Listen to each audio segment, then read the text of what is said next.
আমরা বেশ সবাই গ্রামবাসী আমরা সুস্থভাবে নামাজটা আদায় করলাম।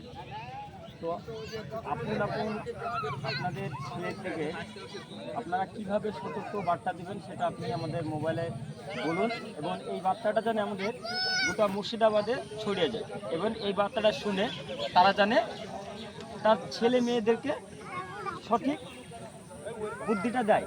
সেই সম্পর্কে আপনি কিছু বলুন। আসসালামু আলাইকুম। বলুন। আসসালামু আলাইকুম। ওয়ালাইকুম সালাম। আমি হইয়ারপাড়া থানার পক্ষ থেকে বলছি। আমরা ছাতিমতলার সমস্ত একই জায়গাতে ঈদের নামাজটা পড়লাম। সমস্ত মায়ের কোল যেন না খালি হয় সেই জন্য আমি কিছু বলছি। গাড়ি ঘোড়া প্রত্যেকেরই আছে, প্রত্যেকেই চালাবে।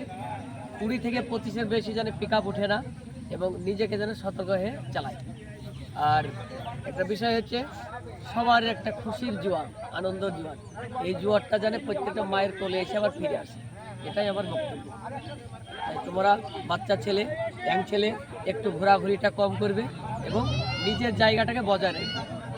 তাহলে বন্ধুরা, তোমরা বুঝতে পারলে কী অবস্থায় আছো। সুস্থভাবে চলবে, সুস্থতা কামনা করে সকলকে জানাচ্ছি ঈদ মোবারক।